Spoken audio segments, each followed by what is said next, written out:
दोस्तों, मैं फराज मलिक। पिछले कुछ दिनों से देखा जा रहा है कि कुछ मुसलमान अपने रिश्तेदारों को फंसाने के लिए बीजेपी, मोदी जी और योगी आदित्यनाथ जी का सहारा ले रहे हैं।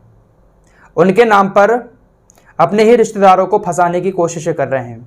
अभी आपने हाल ही में सुना होगा, जब उत्तर प्रदेश का चुनाव हुआ था तो उसके बाद एक महिला ने कहा, मुस्लिम महिला ने, कि उन्होंने बीजेपी को वोट दिया जिसके कारण उनका पति उनको 3 तलाक दे रहा है और घर से भी निकाल दिया। लेकिन ये बात सरासर झूठ निकली। उसके बाद एक महिला ने अपने बहू और बेटे के ऊपर आरोप लगाया कि उन्होंने बीजेपी को वोट दिया जिसके चलते हुए उनके बहू और बेटे ने उनको घर से निकाल दिया। लेकिन ये बात भी सरासर झूठ थी।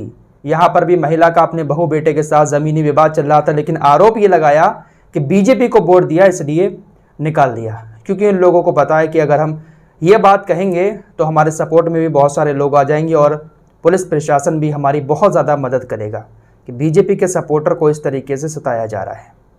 तो ये एक नया फार्मूला कुछ मुसलमानों ने निकाल लिया है अपने ही मुसलमान भाइयों को फंसाने के लिए। अब एक कल ताज़ा मामला सामने आया जहां पर एक शख्स ने 2 मुस्लिम लड़कों को फंसाने की कोशिश की। ये मामला एटा का है। एटा में रहने वाला एक मुस्लिम लड़का जिसका नाम यामीन सिद्दीकी है, इसने अपने सीने पर योगी आदित्यनाथ जी का टैटू बनवाया। जब इसने टैटू बनवाया तो इसकी भी चर्चा काफ़ी हुई थी कि एक मुस्लिम शख्स ने टैटू बनवाया है, जबरा फ़ैन है योगी आदित्यनाथ जी का।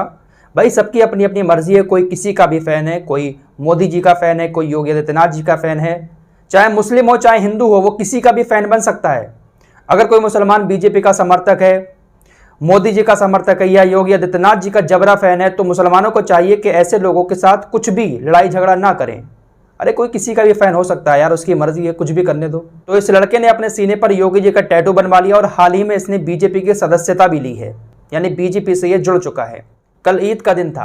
ईद की नमाज पढ़ने के बाद यामीन सिद्दीकी ने 2 लोगों के ऊपर आरोप लगाया कि इन दोनों लोगों ने मुझे जान से मारने की धमकी दी है, और ये धमकी इसलिए दी क्योंकि मैं योगी आदित्यनाथ का बहुत बड़ा फ़ैन हूँ।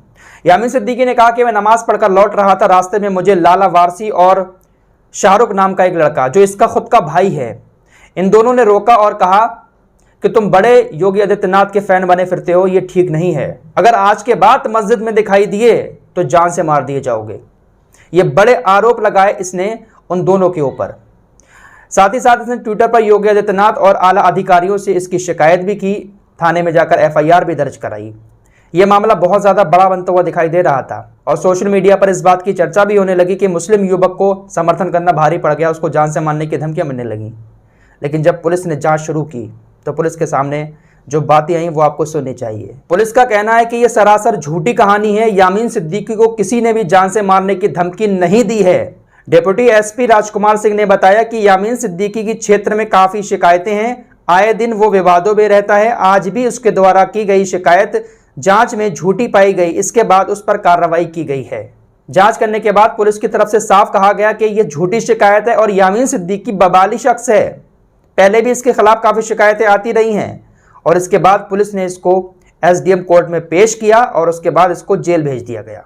तो इस तरीके से कुछ मुसलमान अपने आप को बहुत बड़ा फ़ैन बीजेपी का बताकर अपने ही भाइयों को फंसाने की कोशिश करते रहते हैं, लेकिन पूरी मनगढ़ंत कहानी थी।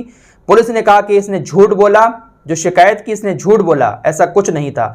जब इसको गिरफ्तार करके पुलिस ले जा रही थी तो ये योगी आदित्यनाथ जिंदाबाद के नारे भी लगा रहा था, यानी इसको लग रहा है कि मैं ऐसा करूंगा तो सब मेरे समर्थन में आ जाएंगे। अरे भाई, झूठे शख्स का कोई समर्थन नहीं करता। तुम फ़ैन हो, फ़ैन बने रहो, लेकिन झूठे शख्स का कोई समर्थन नहीं करता। फिलहाल मैं सभी लोगों से कहना चाहता हूं कि कोई किसी का भी फ़ैन हो सकता है, उसके फ़ैन होने से आपको एतराज़ नहीं होना चाहिए। उसकी अपनी मर्जी है, वो किसी भी पार्टी में जाए, किसी का भी फ़ैन बने। कभी भी इस बात के चलते हुए किसी को उल्टी सीधी बातें कहना, धमकी देना, ये बिल्कुल भी ठीक नहीं है। तो ऐसा बिल्कुल भी ना करें। फिलहाल धमकी तो नहीं दी थी, लेकिन आगे भी कभी ऐसा काम कोई ना करे।